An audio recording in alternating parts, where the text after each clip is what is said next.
Sai Ram. I offer my most humble pranams at Bhagwan's lotus feet. Dearest Swami, respected elders, dear brothers and sisters. In the beautiful Garden of Eden, there was a great variety. All kinds of trees, herbs, shrubs, bushes, grasses. There were roses, there were rhododendrons, daisies, there were pansies, there were lotuses, all kinds of flowers. Similarly, there were mangoes, there were apples, there were grapes, all kinds of fruits. It was possibly the garden with the greatest variety. It had everything conceivable and possible in it. In that same garden, in one corner, was a blade of grass. And this blade of grass was low and depressed and sorrowful, because it felt totally out of place in this Garden of Eden. After all, what am I? Who am I? I am a blade of grass. What is my purpose in this magnificent garden? I am of no use. If I am gone today, will it make any difference to the garden? So, I am absolutely insignificant. These were the thoughts that this blade of grass was entertaining. And one can easily empathize with that blade of grass, because very often we are that blade of grass when we start thinking of the big picture. You know, often the big picture is presented to us in order to humble us. I remember in one lecture, one of our teachers was telling that just imagine you in Puttaparthi, how small you are compared to Puttaparthi. What is Puttaparthi in Andhra Pradesh? What is Andhra Pradesh in the world? Andhra Pradesh is possibly a little pixel on the globe. But then, what is the globe in the whole solar system? It's a pixel there. But what is the solar system in this galaxy? The solar system becomes a pixel there. And this galaxy in the universe becomes a pixel. So you are a pixel in a pixel in a pixel in a pixel in a pixel in a pixel. So tiny you are, why do you have pride? Why are you so egoistic? What is it that you're boasting about? So therefore, this kind of an example of seeing the big picture, the really big picture, in order to humble oneself is good. But what about a person who is suffering? We all have that, feeling very insignificant. What are we after all? You know, that is what happens. Wherever position, that is the reason why we strive to achieve a higher position, a bigger house possibly, because we just,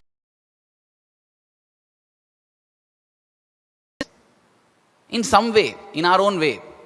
For some that significance comes with power, for some it comes with money, for some it comes with intellectual knowledge that is gained through books, for some it comes through spirituality. Yes, you know, spirituality also, if not pursued in the right sense, is just as intoxicating and harmful as any other pursuit. We see it happening. You know, like the other day somebody was telling me about spiritual tourism that is booming in the world today. It's basically tourism painted with the hues of spirituality just to possibly fool your conscience for a while. You're doing everything that you do on any other tour. Live in the most poshest of places, most comfortable of situations. Do everything, but I'm visiting a temple actually. So therefore, it is a spiritual thing that I'm doing. This year, you know, I spent 8 lakhs for spirituality, because I went and stayed in a 5-star hotel near Delhi and then visited Badrinath, Kedarnath in air-conditioned vehicles, heater vehicles. That becomes spirituality. Why do people do that? Because that gives them some kind of feeling of, yes, something I have done in this life. We all want to feel significant. And as I said, for some it comes in rising in position in your career. For some it comes in doing this. As I said, spiritual tourism. So there are many ways. But always we are trying to make our lives mean something. And in doing so, like that little blade of grass in the Garden of Eden, we are constantly on the lookout of people who are doing similar things but have done better than us. I have traveled to 20 pilgrimage spots, and anybody says, wow, you have been everywhere. Because I know a certain devotee who has done this in India, has visited 20-25 pilgrimage spots and done all the customs necessary there. There is one Pradakshina, some Narmada Pradakshina, Godavari, this thing. You walk some 1,000 kilometers, that devotee has done all that. And for any of us, it is, wow, what is it? You have done something fantastic. But this devotee will tell, this is nothing, that I have not yet done Kailash, I have not yet done this. And why here? There is one such a place in Indonesia, I have not gone there. Oh, there's so much. Because that person is looking up to the ultimate in that particular sphere. You go to somebody, Swami used to ask somebody when these alumni would visit. On one occasion, I remember he was asking an alumnus, what is your salary? He asked him. They say, don't ask a woman her age, a man his salary. But with God, there's nothing like that. So he just asked, what is your salary? He said, Swami, 1 lakh. 1 lakh. Then he was looking at some of the students who are employed here, telling them, see, they slog so much for 1 lakh. And then the boy said, Swami, per month. Oh. Then Swami was seeming to be like surprised. Oh, 1 lakh a month. I remember at that time Swami said, increase the salaries of all my boys here. Increase. They're not papam, they're not getting anything. He increased it by, I think, about 1,000 rupees. But coming to it, it's not that Swami could not have given 1 lakh here. But there's a reason. Because Swami is giving 1 lakh here, all those who seek 1 lakh will come here. And Swami did not start this place for those who are seeking 1 lakh rupees. But that's another story. But then, at that point in time, for anybody who is sitting here and listening to 1 lakh a month, that would have seemed like, oh my God, possibly my annual earning that is. Wow, that's great. So you tell him that, your life must be awesome, right? 1 lakh a month. There's nothing, no, yaar. Still I need some more. If I reach 2.5 lakh a month, it's enough, because he's looking at. So, we don't know actually whether we are a blade of grass or we are a shrub. But we feel like a blade of grass because we are constantly looking at trees in whatever sphere we are. Whether it's finance, whether it is relationships, whether it is whatever, even spirituality. And this is there, mistaking spirituality. People come to me and say, oh, how blessed you are. Yes, I am blessed, but not in the sense you are thinking. You are thinking I am blessed because I am speaking such fantastic things.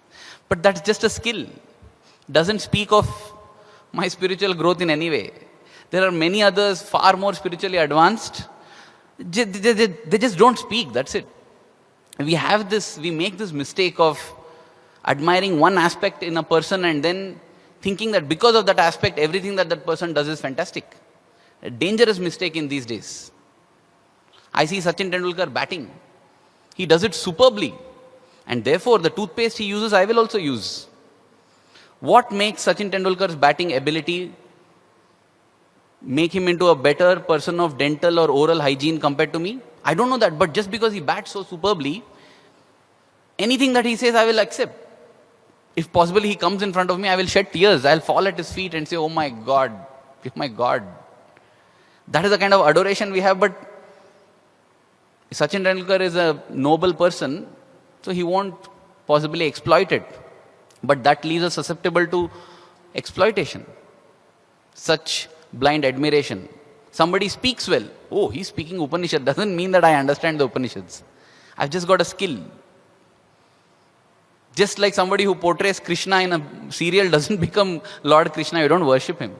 Of course, the very fact that he's acting such an ennobling role will surely rub off some part of it.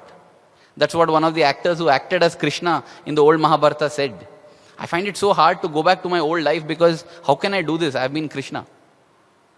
That is possibly the reason why Swami would make us enact such dramas. And he would not like a negative character. So, usually what is our way of doing dramas? Have a drama in which there is a negative character. That negative character will highlight the positive character. Because simply if you eat sugar, you won't feel it taste sweet enough. Eat a little chili and then sugar will be like ambrosia. So in order to highlight the goodness of this person, I'll just bring in one bad guy. That is the concept in any movie also. But Swami was not like that. No villain. In fact, I remember on one occasion when the drama had a scene from the life of Markandeya. And I hope you know the story of Markandeya where he prays to Lord Shiva and he hugs Lord Shiva and Yamadutas come and put a noose around Markandeya because at the age of 16 he is destined to die. But the noose falls around the linga also along with Markandeya.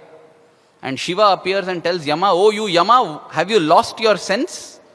Are you trying to claim the immortal one? Or how dare you throw your noose around around your Lord?" So that's what that boy did. "Yama!" he said like that. And Swami said, "Hey, that is Lord Shiva. He doesn't have anger."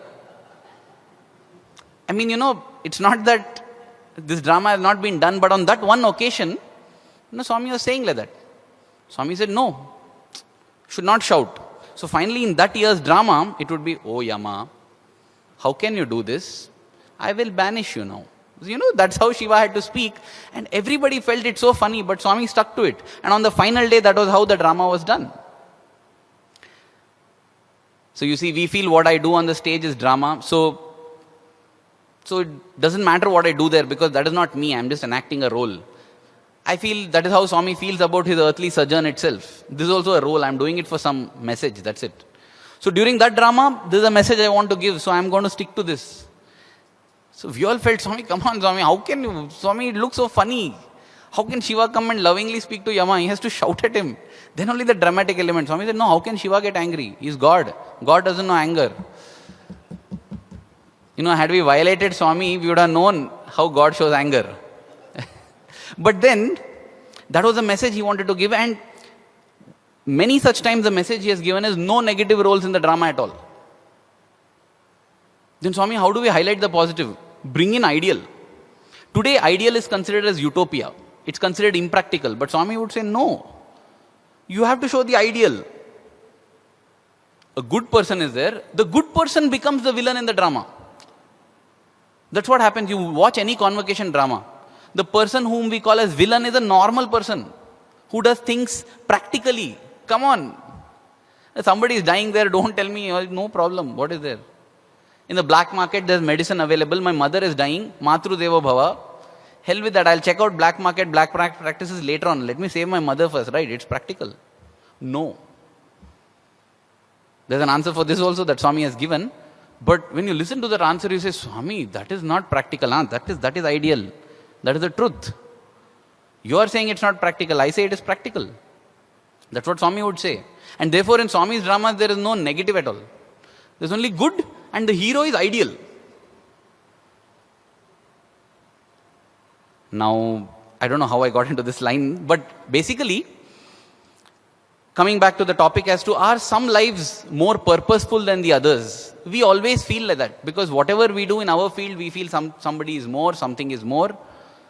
And we end up like that blade of grass in the Garden of Eden, thinking low of ourselves, small of ourselves, wondering what is the purpose for which I have been made, what is it that I have to do. I'm not as lucky, somebody is more lucky. We often do that. I do it to somebody, somebody does it to me. We all have our own hierarchies in different things. Somebody feels I'm luckier when it comes to my career. When it comes to family, I feel somebody is luckier than me. When it comes to some other aspect, somebody is luckier. That's how it is.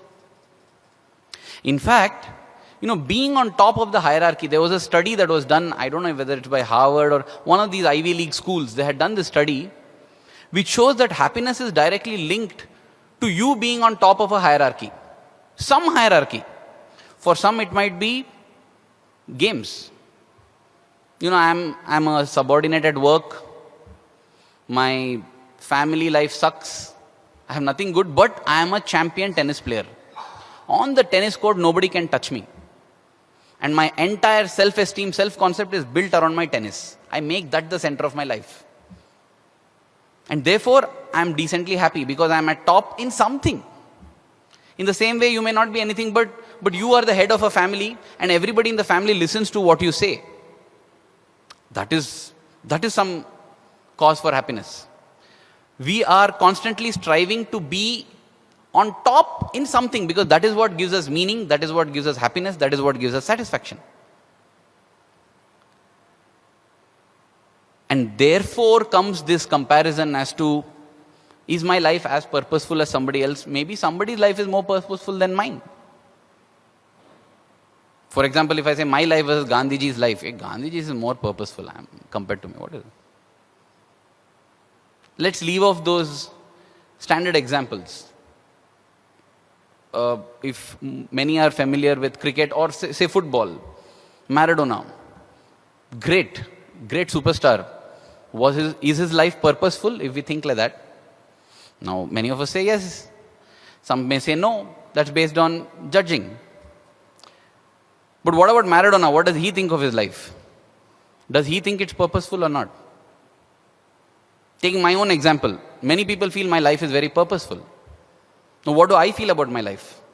So therefore, when I am judging purpose of life, is it dependent on what everybody else is thinking or what I am thinking? If everybody feels my life is very purposeful, but I feel my life is not purposeful, or I feel my life is the most purposeful one in the universe, and everybody feels that mine is a useless life, which is the one? How do we judge whether a life is purposeful or not? Yeah, Rama, Krishna are very easy. Yeah, purposeful. But I'm just saying the so-called gray areas. Let's not talk about the roses and the lotuses. Let's talk about the grass and the shrubs. I'm reminded of the experience of one certain Dimitri. A couple of years back, just a chance meeting. So as always it happens, he told me that he's been coming to Prashanti from several decades. I said, wow, how did you come to Parthi first? Because that's a beautiful story. He said, I saw Swami first not at Parthi but at Brindavan. Which year? 1980. Wow. Okay, how was that? What was your incident? What was your experience? He said in 1978 he had heard of Swami and he felt attracted, and for some reason he had to come to India. And when he had to come to India in 1980, he thought, why not visit this Sai Baba? He got to know that Swami was in Brindavan. And in 1980, he went to Brindavan Ashram. Now, Dimitri is actually from Greece, but he had settled in America. He was in Denver. And so he had traveled half the globe now to see Swami. He came there on his American passport. And he says the first time he saw Swami, that's it. He doesn't know what happened with him. He just fell in love with Swami. He decided that I want to serve Swami in some way or the other. And so, in those days when there were hardly many people, he would be sitting there, second line or third line every day as Swami would come walking. And as Swami comes, he's praying. He said that he would keep praying, Swami, I want to serve you. Swami, I want to serve you. I want to serve you in any way possible. I want to serve you. I want to serve you. Not even loudly, only barely. He can also hear himself. Because he felt, I need not speak loud, Swami can hear. And he would keep praying this, he said. And a few weeks passed, and he began to feel like this blade of grass that we just spoke about. What is it? What is it that I can do to serve Swami? Who am I after all? I've just landed here and I'm simply entertaining some foolish hallucinations. All these things were going on within his head, he said. And as he was thinking like this, a VIP, he says, I don't know who it is, but it's definitely a VIP because he was residing in one of those rooms that were near Swami's building, near Swami's bungalow. So it must be some VIP, otherwise how he would have got accommodation there. So he came out and he started calling out, Mr. Dimitri from Greece. Is there Mr. Dimitri from Greece? Now he thought, this can't be me because I'm Dimitri from America. My passport is America. I've given it as I've registered here with an American passport. So this is an amazing coincidence where there's a Dimitri from Greece possibly. So he waited for some time. Nobody was coming out, and this person seemed to be feeling a little foolish because he was just standing in public and calling out to Dimitri from Greece. So after a few moments when nobody walked up to him, he said that he raised his hand and said, I am Dimitri from Greece. That person came straight to him and just gave him a big hug. He said, I found you. But sir, let me clarify. I know Greek, but I'm actually not from Greece because I'm now settled in US. I'm from Denver, but my name is Dimitri and by origin I'm a Greek. He said, that's it. You only Swami was saying. Swami told about me. He said, yes, there's one work. And when I was wondering how to do it, Swami said, ask Dimitri from Greece, he will do it. And I asked Swami, how do I find Dimitri from Greece? He said, you go out, he will find you. You just call out to him, he'll come to you. Dimitri was almost made into a god by Swami. You don't worry, you go call out, he will respond. But that's the truth actually. Everybody. Why Dimitri? Everybody is God. We just have to discover it within. So this is how Swami had instructed him, and he said, okay, so what is it that Swami wants me to do? He said, Swami has received a letter from the Greece Sathya Sai organization. Could you translate it for him in English? Then Swami can read it. He said, wow, surely. He said, yeah, do it as soon as possible. He said, I'll right away sit on it. And so Dimitri from Greece rushes to his room, opens that letter, sits and translates the whole letter into English. As he's writing it, he decides that, let it not be a problem for Swami to read. So he writes it all in capital letters, bold letters. So that if handwriting is bad also, Swami can read it. He does the whole thing, gets it done. He's so thrilled. And I asked him what was there in the letter. He said, no, some organizational related matters. So many questions were there for Swami. So he did that. He took that letter, went and gave it back to that person. And that person, when he saw the letter, the first thing he said, why did you write it in caps? All caps. He said, no, so that Swami can read it and understand easily. Then Dimitri says that VIP smiled and said, nice. But he also said, Brother Dimitri, just remember that it's not any help that you're doing for Swami. Swami knows, the minute this letter was being written, Swami knows what is there. I think Swami wanted to give you an opportunity to serve him, that's all. Exactly what he had been praying, it was answered, but he forgot that this was the answer to his prayer. And so Swami made sure that spontaneously and unconsciously, this VIP reminded him exactly of the prayer. See, this is the answer to your prayer. And then he said, yes, if he knew that I am Dimitri, I am from Greece and I am here, and if he knows everything, surely, yeah. So I felt so thrilled. And I felt that, what, I also have a purpose, I also have a role to play for my Lord. I'm just thinking, we often hear the story of we say the Vanaras are so blessed. Rama's monkey army that fought for Rama. Why? Because we have heard the story of Nala, Nila, Hanuman, Sugriva, Vali. These are only 5. I was reading the Ramkatha Rasavahini. In that, it is written that the Vanara army consisted of 18 Padmas. And one Padma is supposed to be 10 to the power of 17. So imagine the number of monkeys there. That is the huge number. And interestingly, it's only this Indian system of numerals that has got names for figures up to 10 to the power 62. For each of it, we have got names. Like how other nomenclature stops at trillion maybe, quadrillion, whatever it stops there. But here it is there to 10 to the power of 64, and one Padma is 10 to the power of 17, I think, if I'm not wrong. So out of those many Vanaras, actually, 5 or 6 got a chance. Definitely there would be so many blades of grasses there, thinking, what is it? I don't know if Rama even knows me. I don't know if Rama has ever even seen me. But in the future, we are all saying, all the Vanaras are blessed. The cows of Lord Krishna. What cows of Lord Krishna? He had some 1,500 cows. Possibly there are some cows which never got his touch. It is there, it is possible. So we just glorify like that. And I'm sure a time will come and say, oh, Sai Baba, you great, you lived in 1980. Oh, you know Swami. Hare, I never saw him, he never saw me, I never touched him. Never. Oh, no, you're great. You're from Swami's era. So you see, while we may be sitting here thinking we are worthless, somebody is going to come and say, wow, awesome worth. So therefore, again, coming back to the same question, Purpose, how purposeful our life is it determined by what others think or what we think?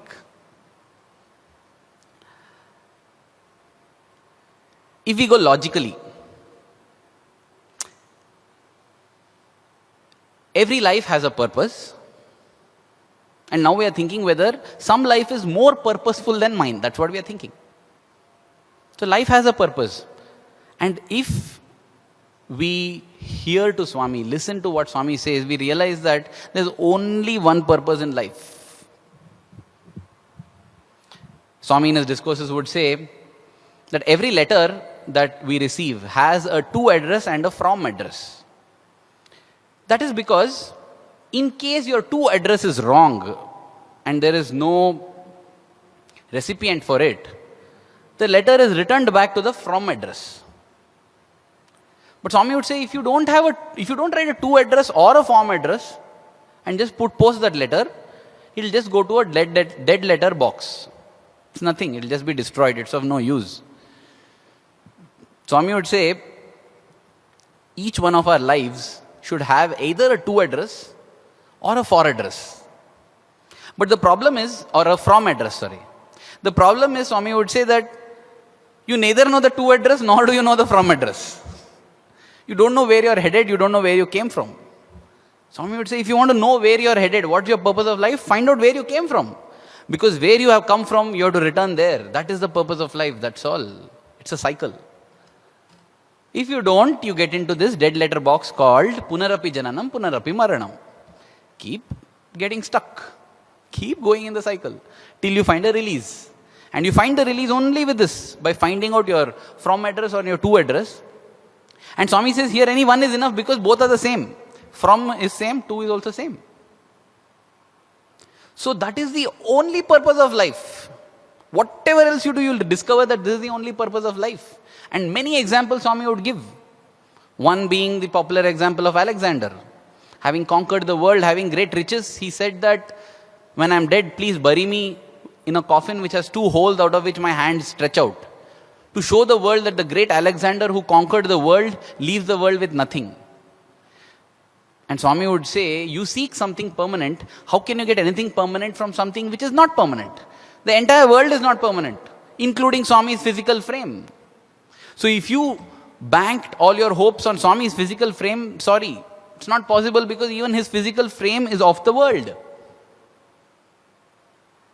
It came to point out.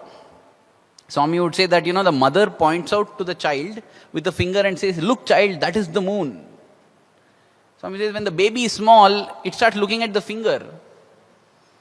And when the finger is not there, it feels there is no moon. Oh, went off. Moon. No, moon doesn't need the finger. Finger is temporary, it's just a pointer. And during, I think, 2002, maybe Shivratri discourse, Swami said that is what all your idols are supposed to do. Your idols are like that finger that point out to the Lord. They're all pointers, indicators. All your holy texts, all your idols, whatever. They're right, they're correct. But they're not permanent. You have to forget the finger and then catch on the moon. Then irrespective of whether your mother is there or not, whether the person who is by your side has a hand or not, you can still see the moon. So the ultimate purpose, the only purpose of human life is the same. However we may call it. We call it enlightenment, we call it moksha, we call it going back to the source. It's basically semantics, but the thing is the same. So now the question, if the purpose of life is only one, and every life is engaged in that pursuit, in that purpose, how can one life be more purposeful than the other? Because guess what? Irrespective of what anybody does, everybody achieves this purpose only. So it is actually ignorance that makes us feel that some life is more purposeful, some people are more special, some are less special. It's not. It is not true because everything has the same purpose. And today morning when I was listening to the discourse, Swami exactly started this. Swami said, what is the purpose of life? He said, in order to understand, every sannyasi was initiated into the 4 Mahavakyas. Because I felt it is so apt, so perfect, what I'm thinking about and what Swami is speaking. Swami said these 4 Mahavakyas. He said, Pragyanam Brahma, Ayamatma Brahma, Tattvamasi, Aham Brahmasmi. These four, that's it. These four, that's all. This is the purpose of life. Prajnanam Brahma. Prajnanam is the ultimate wisdom. It says that wisdom is Brahman. If we look at each of these sentences, it's like coming to the same center, one from the north, one from the south, one from the east, one from the west. That's all. It's coming to the same thing. All the four mean the same thing. When you say knowledge, ultimate knowledge is God, which means the only thing that is not God is ignorance. I remember a beautiful discussion that a couple of teachers had, and we were listening to it. It's so fantastic. And they said that, we think that himsa is a sin, untruth is a sin. But for every sin that you state, there is an example of the Lord himself having done that. If you say untruth is a sin, Krishna did this. They were taking only Krishna's example. If you think himsa is a sin, Krishna killed so many. Each of these sins Krishna has done. But Krishna is not affected by those. And that discussion went on to say that therefore, the only sin is a sin of ignorance. Anything done in ignorance is bound by the law of karma, of cause and effect. When it's done in wisdom, that's why whatever Krishna speaks is the truth. Whatever Krishna does is righteousness. What Swami says is truth, what Swami does is dharma. Nothing else. No need to check whether what Swami did is dharmic, because whatever Swami did is dharmic. Because Swami is doing it in Purna Jnana, he is doing it in Prajnanam. He is not doing it in ignorance. I am doing it in ignorance. When Swami scolds somebody, he is doing it because it's good for the person. Swami has no anger towards that person. But when I scold somebody, I am seething with anger, and that anger will leak over to anybody else who comes in my ambit in the next 10 minutes. So when I am angry, just leave me alone. That's why when we have a favor to ask for the boss, we look when he's in a good mood and we go and ask. Because moods can change. When I write my exam, I just pray that my examiner has not got scolded by his wife when he's correcting my exam paper. Because if that is there, then he will mess around with my exam marks. Moods affect us, moods don't affect Swami. Because irrespective of how Swami's mood is, if he has to scold you, I have seen that happening. Where Swami's beautiful, broad smile can transform into a rage that can make even lightning look pale. When it comes that he has to do it. Because there's no attachment, there's absolute knowledge. So therefore, Prajnanam Brahma means the only sin in the world is ignorance. I am Atma Brahma, there exists nothing else but the same Brahma. I am Atma Brahma, that's how Swami would translate it as. I am Atma Brahma, I am Atma and that Atma is in all and that is Brahman. So anything that is opposite of this is not Brahman. When I feel everyone is different, then that is not Brahman. Anything that is done with that thing in mind is bound by the laws of karma, because that is not divine. Divine can't be touched by karma. So anything that I can do with the feeling that everyone is same is not bound by karma, and anything that I am doing without that is bound by karma. Then Tattvamasi. This is also so beautiful.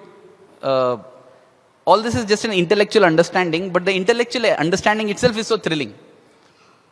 Often, it would be said that Tattvamasi means Tat is that, Tvam means you, Asi means are. So you are that. And in one discourse, Swami beautifully said that even this is Dvaita. When you say you are that, it means there is you and there is that. There are two separate entities. Swami said it is not Tat, Tvam, Asi. Swami said it is Tattvam, Asi. Tattvam means essence. Essence exists. I felt in one master stroke, Swami converted a Dvaitic statement into an Advaitic statement. And of course, there's Aham Brahmasmi. Swami would say, in English, you would say that as I am I. This is the only purpose in life.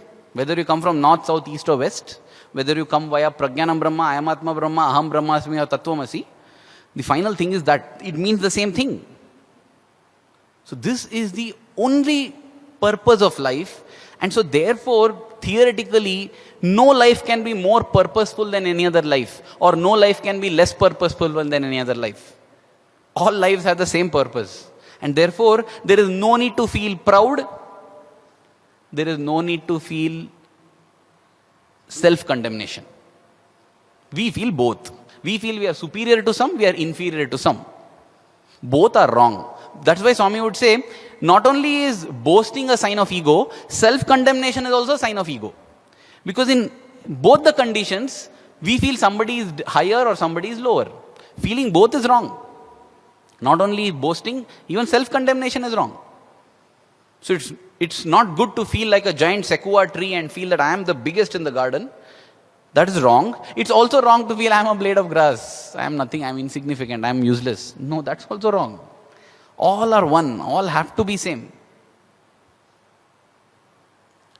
When we don't understand this oneness, that is when the question comes. As I said, there's the example Swami would give of Ramakrishna Paramahamsa. How he sends out Brahmananda to get something from the market, and when he's coming in the boat, they start teasing Ramakrishna Paramahamsa. And Brahmananda is shocked to hear people speak so badly about his master. He just bears with it, comes home, and Ramakrishna Paramahamsa asks him, what happened in the boat? And when he narrates this, he says, what is it that you did? Somebody is scolding your master like that, and you don't even tell back one word. What? You don't have any conviction in your master? And next day, Vivekananda, Naren is sent to the market. And again the same thing happens. As he's returning in the boat, these people are speaking rot about Ramakrishna Paramahamsa. Narendra gets up, keeps his stuff down, picks these fellows and throws them out of the boat. That's it. And those fellows battle for dear life and some don't know whether they're saved or not. When he reaches back, Ramakrishna Paramahamsa asks him, what happened? He says, Master, they're speaking rot about it. I just chucked them out of the boat. I showed them what will happen. And Ramakrishna Paramahamsa said, all these years you have stayed with me. This is all you have learnt? If you can't control your anger, if you can't control one of your senses, where will you master everything? No, they're all like, boss, tell me what you want. You want us to shut up and listen, or you want to box that fellow out? And in his discourse, Swami would say that, see, there's a thing, in Swami would say, in the car tire, you should have perfect air. More air also will burst the tube. Less air will make the journey uncomfortable. Both are problematic for the journey. You should have the perfect amount of air. And so he would say, when you go, what you'll do, what God does is, if there's more air, He'll remove the air. If there's less air, He will pump the air. It looks like some mundane example, but it's so beautiful because, there was this question that was asked. I had a talk on surrender and I was speaking about surrender and I said, everything we leave it to the Lord, whatever Lord does is best. Then this person asked me, then how do we teach our children self-confidence? Swami says in the spiritual journey, the first step is self-confidence. If you say everything God only does, I don't do anything, then what do you mean self-confidence? Self-confidence is not there. I don't do anything. What self-confidence? Everything Lord only does. I'm good for nothing then. See, when Swami then when we look at that is when I was thinking about this question and I realized that when we're not able to see the oneness, we see these contradictions coming. It is the same air that exists outside and in the tire. In the same way, it is the same thing. If we consider our body as the tire, the air in the body we call it as self-confidence. The air outside we call it as faith. It is the same air. Now I'll make it more clear with this little story that Swami narrated to the 8th standard children. Exactly, it was so beautiful because this person as a Bal Vikas guru was asking me this question of how you will tell the students. And here is something that Swami did with the 7th class students in the interview room. Swami began to tell them the story. He said, there was one little bird, one sweet little bird, chirping away happily. It was sitting on a big branch of a big banyan tree. And then Swami said it began to rain. When Swami starts building a story, oh my God, he'll make his eyes big and clouds came and he's building up the story and thunderstorm and the tree began to shake. It shook so much and then one lightning struck. The entire tree shook and it crashed. What happened to the bird? Swami asked. So everybody was saying, Swami, what happened to the bird? Swami said, nothing happened, it flew away. Swami said, it flew away because it had 2 wings. It didn't depend on the tree. Though it sat on the tree, it didn't depend on the tree. It depended on the wings. And Swami then said, what are those two wings? Those two wings are the wings of faith and self-confidence. So actually, you see, though it looks like two wings, it's not two wings, it's just wings. When we say a bird has wings, we are meaning both. Because a one-winged bird can't fly. You can't fly with self-confidence alone, because self-confidence alone leads to pride. You can't fly with faith alone, because faith alone, that way, leads to this feeling of insignificance. You need a perfect balance.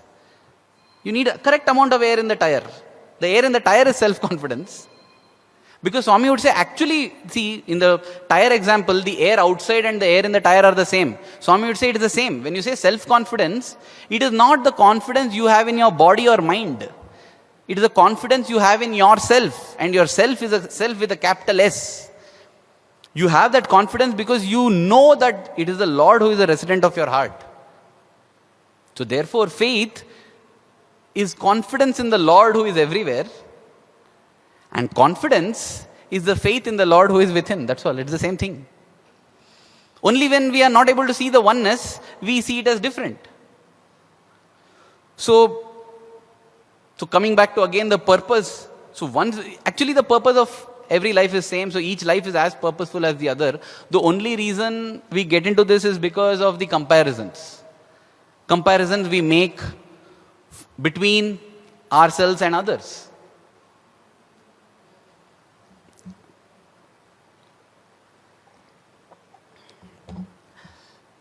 And even if we decide to give up these comparisons, many times what happens is it happens only at a theoretical level. It doesn't boil down to the practical. One little example for this, which I discovered just yesterday on Thursday on Asia stream of Radio Sai. Every Thursday, a colleague of mine, Brother Prem and myself, we have this afternoon satsang, 12:30 to 2 o'clock. Every Thursday. So we were discussing the Ramayana, and in the Ramayana, particularly the bridge building. That is when this aspect hit me as to how sometimes we are so sound in the theory. But when it comes to the practical part, we forget it. So in the bridge building, we came to an example of another where a very insignificant thing is done by somebody and the Lord appreciates it, which is the task that squirrel did. Now, Swami never is interested in quantity. Even today morning's discourse in which he mentioned these 4 Mahavakyas, there also Swami was mentioning that God wants only quality. So what did the squirrel do? The squirrel saw that all the monkeys and bears are building the bridge and they are carrying huge boulders and putting it. But what can we do? We are squirrels. I can't carry even a rock. So these squirrels ran to the seashore, dipped themselves in the ocean, ran to the beach, roll on the sand grains stick to their back and bushy tail, and they run and put it into the crevices in the gap on that bridge. In between the big rocks, little spaces. Actually nothing, right? It doesn't matter for the bridge. But they did it. And legend goes that Rama was so touched. He picked up that squirrel and he caressed it gently. And the stripes on the back of the Indian squirrel are supposed to signify the 3 fingers of Rama that ran over its back. Even to this day, that mark of gratitude exists. Now, some say it is a myth. Swami has clearly told in a discourse that Ramayana is not a myth, it's not mythology. It is history, it has happened. But even if we leave aside that, what a noble thing it is. The Indian culture is such that they wanted us to think of the Lord whatever we look at. When you look at a squirrel, also think of Rama. Because look at those 3, Rama did. That is how the Indian culture has been built. So that anything we look at, we should think of God. That is how, the thing came about divinizing everything. Even a vacation is supposed to remind us of God. We are just changing it to the other way now. Anyway, so this squirrel, we were discussing in the satsang.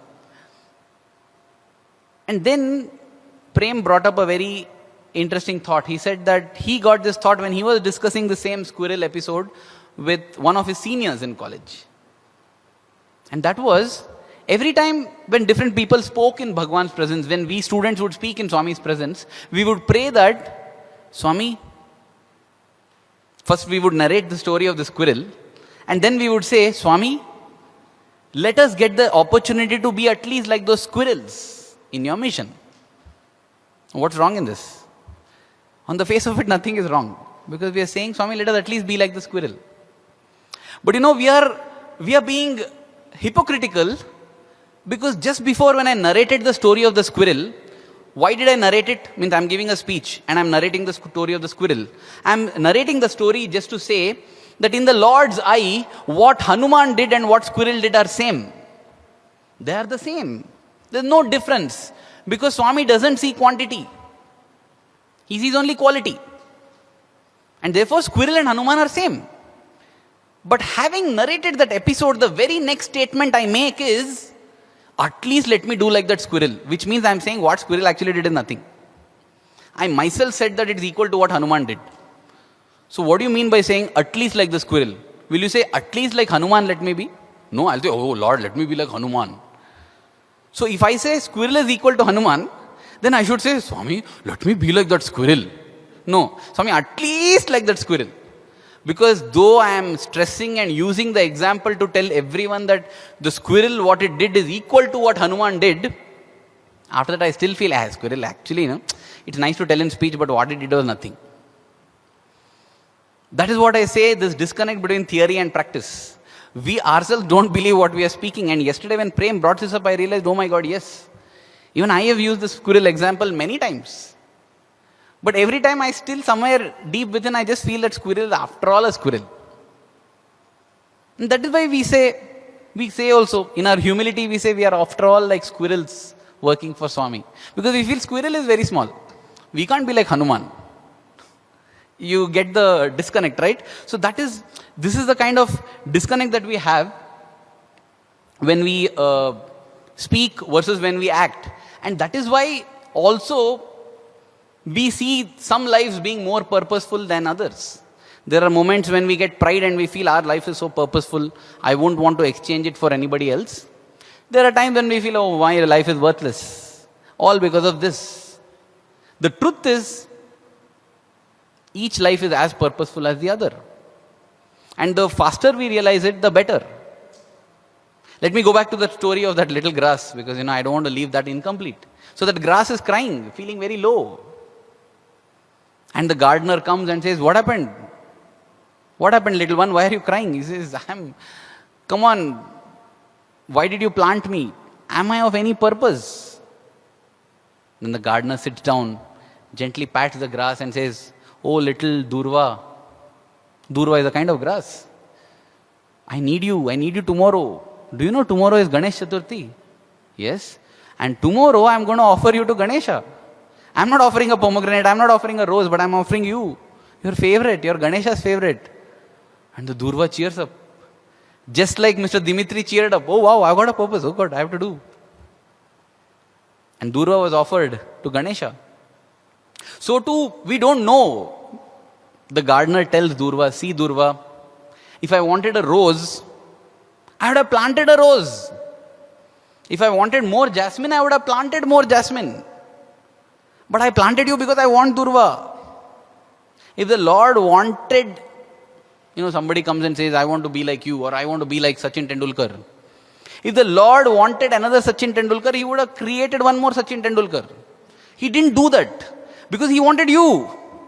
Each one of us is here because He wanted us. That is the thing that is often said about coming to Prashantilayam. Each one of us is in Prashantilayam because the Lord wants us. But if we look at it even with the broader thing, each one of us is on this earth because the Lord wanted us.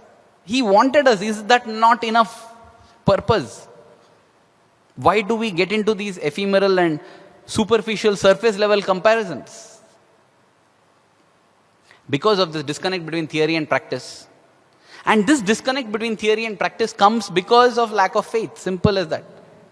We don't have faith in what we have heard from Swami. We don't have faith in what we speak about. We may speak about the things what Swami has said, but I don't have faith in that. I'm just speaking about it. That's it. And because of that, guess what? We are not full-time devotees. We are only part-time devotees. Speaking of full-time and part-time devotees, I am reminded of what Professor Bhagya from the MBA department. He narrated a conversation he had with Bhagwan on the portico. Swami came to him and asked him, in the company you were working, how many types of workers were there?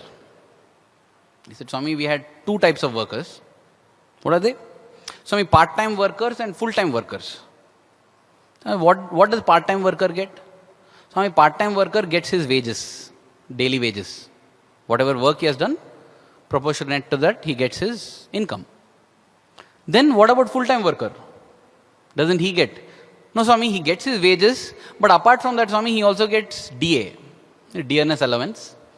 And Swami, he also gets, apart from that, he gets, there's a fund which will give him pension after retirement, so that once his job is over, because of the job that has been done, he will continue to be supported. Swami said, like that only, I have part-time devotees and full-time devotees. Part-time devotees get daily wages. They'll get there, whatever they have done, they get. Full-time devotees get daily wages and they get dearness allowance. They're allowed to become dear to me. And I also give them pension, not only this birth. After they finish their birth, for future also, once they've given up this birth also, it'll keep helping them. They'll get regular doses.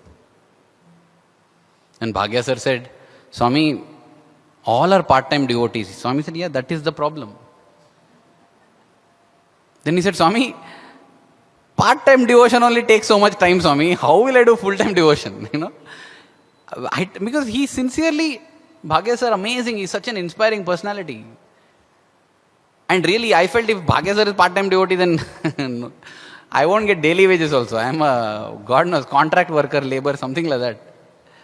But he said, because I know whenever sir teaches also, he is oozing Swami, and every time he is oozing Swami. So he actually asked this to Swami, very genuinely. Swami, part-time devotion ke liye time nahi hai. We don't have time for part-time devotion. How will we find time for full-time devotion? Because now I don't have the time to narrate that, but Bhagya sir had a beautiful experience where Swami told him, don't think spirituality means just stopping all your work and sitting and meditating. That's rubbish. That's not spirituality. So you have said that, Swami, and now you are telling full-time devotion. Now, what is it? Where is the... Swami said, actually full-time devotion is easier. It's less time consuming than part-time devotion. And then Swami said, what is full-time devotion? Swami said, full-time devotion means, irrespective of what happens, you don't get excited, nor will you get depressed. You just accept everything that happens as Swami's prasad. That is full-time devotion. Equanimity. It's so beautifully, that's what it is so beautiful. As we go deeper into any one aspect of Swami, it comes back to the same thing. Sukha dukkhe same kritva labha labho jaya jayo. Being equanimous in the face of profit and loss, victory and defeat, joy and sorrow. Why you are equanimous? Because you feel this is what the Lord is giving me. This is the Lord's prasadam. In a temple, when they are giving prasadam, you won't say, hey, kharabat, give me laddu. We don't do that. Whatever that priest, I used to wonder that. I will not go and eat any leaf. But in a temple, he gives a leaf, I won't even think. I just do that and eat it off. Anything that he gives. In fact, on Ugadi, they make one special pachadi with neem. Oh my God. You don't want to go anywhere near it. But on that day, you will apply it like this and pray like that and eat it and ensure one drop also doesn't go. See, that is the difference that comes when there is a feeling of prasad. When you feel that this is what the Lord is giving me, you forget all your personal tastes and you just swallow whatever is given. Because there has been a case where somebody brought a prasad and it got spoiled, that vada had got spoiled. But I ate it. I never said, hey, this is spoiled vada. No. I just felt nothing can happen. Because this is God's prasad, nothing can happen. Nothing happened to me. I don't know the science and all behind it, but nothing happened. I ate that spoiled vada because it's prasad.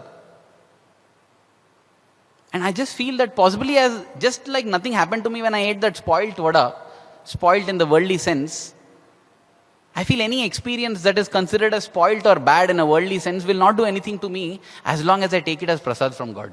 And Swami said, that is what defines you as a full-time devotee. And I feel, since there's only one purpose in life, the best way to achieve that purpose in life is to become a full-time devotee. And if we are immersed in that quest of becoming a full-time devotee, we'll not have time to see and compare and think whether somebody's life is more purposeful, somebody's is not. No. We'll be so busy in making our own lives purposeful. Because there's only soul, there's only one purpose to life. And possibly on a concluding note,